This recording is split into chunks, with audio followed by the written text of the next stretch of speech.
நினைவுகளை சப்தரிஷி மண்டலங்களின்பால் செலுத்தி சப்தரிஷி மண்டலங்களின் பேரருளும் பேரொழியும் நாங்கள் அனைவரும் பெற அருள்வாய் ஈஸ்வரா என்று நாம் அனைவருமே ஒன்று சேர்ந்து குருநாதர் காட்டிய அந்த அருள்வழியில் குரு நமக்குள் பதிவு செய்த எண்ணி அதன் வழி நினைவுகளை சப்தரிஷி மண்டலத்தின்பால் செலுத்தி சப்தரிஷி மண்டலத்தில் வரக்கூடிய அந்த பேராற்றல்களை நாம் அமர்ந்து தியானம் செய்யும் இடத்திலே நாம் குவிப்போம். ஒரு மலை போல குவிய செய்வோம். எல்லோரும் சேர்ந்து ஏகமாக ஒரே நிலை கொண்டு ஒருங்கிணைந்த நிலையில் அந்த சப்தரிஷி மண்டலங்களின் பேரருளும் பேரொழியும் அனைவரும் பெற அருள்வாய் ஈஸ்வரா என்று உயிரான ஈசனிடம் வேண்டி ஏங்கி நாம் சுவாசிப்போம்.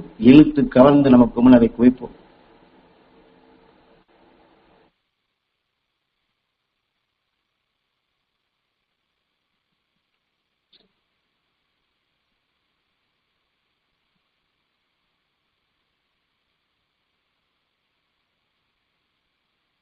நம்முடைய குலங்களின் தெய்வங்களான முன்னோர்கள் மூதாதையருடைய உயிரான்மாக்களும் நம்முடன் வாழ்ந்து வளர்ந்து உடலை விட்டு பிரிந்து சென்ற நண்பர்கள் உறவினர்கள் இந்த உலக மக்களுடைய உயிரான்மாக்களும் குரு அருளால் அந்த சப்தரிஷி மண்டல ஒளி அலைகளுடன் இந்த உயிரான்மாக்கள் அனைத்தும் கலந்து சப்தரிஷி மண்டலத்தோடு இணைந்து அந்த ஒளி கடலிலே கலந்து உடல் பெறும் உணர்வுகள் கரைந்து பெருவீடு பெருநிலை என்ற நிலை அடைந்து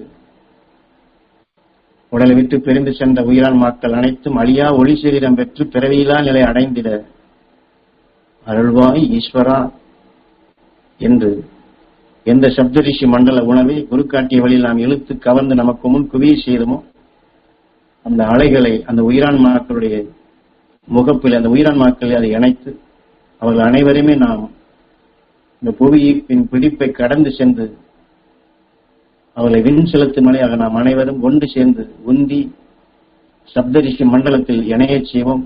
அந்த ஆன்மாக்களை உந்தி நாம் தள்ளுவோம். குருநாதர் காட்டிய அருள் வழிப்படி பூமியிலே படரக்கூடிய ஒரு சுழிக்காற்று எப்படி மண்ணிலே படும் பொழுது ஒரு சிறிதளவு இடத்திலே படர்ந்தால் மேல் நோக்கி செல்லும் பொழுது எப்படி ஒரு சூறாவளியாக அது படர்ந்து செல்லுகின்றதோ அதை போன்று நாம் இந்த புவியின் ஈர்ப்பில் இருக்கக்கூடிய நாம் இந்த உடலை ஒரு இயந்திரமாக வைத்து நாம் எடுக்கக்கூடிய சப்தரிஷி மண்டல உணர்வுகளை விண்ணிலிருந்து இழுத்து கவர்ந்து சுவாசித்து அதை நமக்குள் பெருக்கி ஒரு விந்து விசையாக நாம் இந்த பூமியினுடைய ஆதாரத்திலிருந்து நம்முடைய மூச்சலைகளாக கண் பார்வைகளாக நம்முடைய மூச்சலைகளாக இந்த ஆன்மாக்கள் அனைத்தும் விண் செல்ல வேண்டும் என்று விண்ணிலிருந்து கவரக்கூடிய சக்தியை அந்த உயிரான்மாக்களை இணையப்பட்டு அவர் அனைவரும் அழியா ஒளி சரீரம் பெற வேண்டும் என்று மேல் நோக்கி நாம் உந்தி செலுத்துவோம்.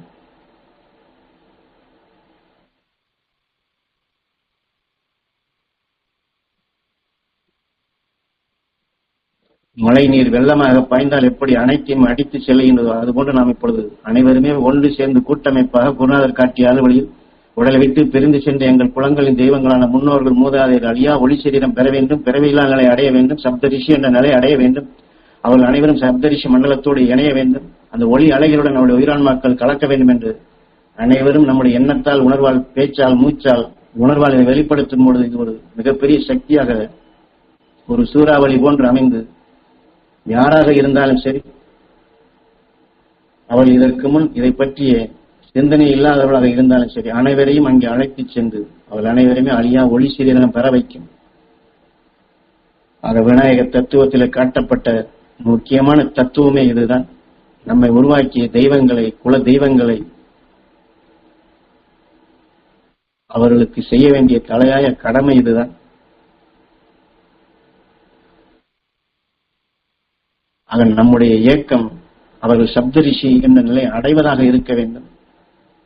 அவர்கள் அனைவருமே இந்த புவி ஈர்ப்பின் பிடிப்பிலிருந்து கடந்து சப்தரிஷி மண்டலத்தில் இணைந்து மகரிஷிகளாக மெய்ஞானிகளாக வளர வேண்டும் என்று இதைத்தான் நாம்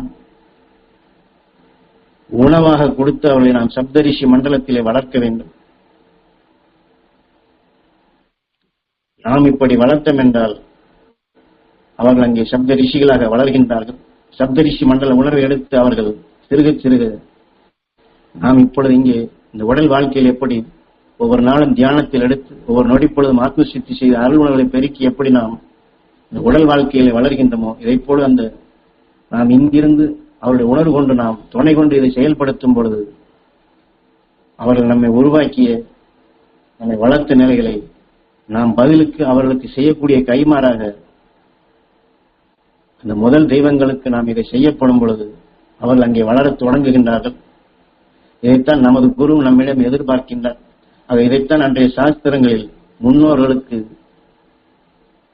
உணவு வைப்பதாக அவர்கள் நினைவு நாளை கொண்டாடுவதாக காட்டினார்கள்.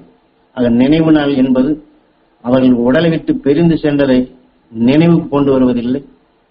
அவர்கள் சப்தரிஷி மண்டலம் அடைந்து அழியா ஒளி சரீரம் பெற்று சப்தரிஷிகளாக வாழ்ந்து கொண்டிருக்கின்றார்கள், வளர்ந்து கொண்டிருக்கின்றார்கள். எங்களை உருவாக்கிய முதல் குல தெய்வங்கள் இங்கே விண்ணில் இருக்கின்றார்கள். அவர்கள் விண்ணில் இருக்கப்படும் பொழுது நாங்கள் அனைவரும் அவர் வழியிலே கொடி வழியிலே நாங்கள் அனைவரும் அந்த வழி செல்ல வேண்டும், எங்களுடைய சந்ததியினர் அந்த வழி செல்ல வேண்டும் என்று இதைத்தான் நினைவு நாட்களாக அந்த ஞானிகள் நம்மை கொண்டாடும்படி செய்தார்களே தவிர அவர் இன்றுதான் இறந்தார், அவர் இன்றுதான் உடலை விட்டு பிரிந்தார் என்று அதை நினைவு கொள்ள சொல்ல எந்த ஞானியும் நமக்கு வழிகாட்டவில்லை. நினைவு நாளை கொண்டாடுவது என்றால் நம்முடைய முன்னார்கள் சப்தரிஷி மண்டலத்தோடு இணைந்த நாள், சப்த ரிஷியாக அழியா ஒளி சரீரம் பெற்ற நாள்.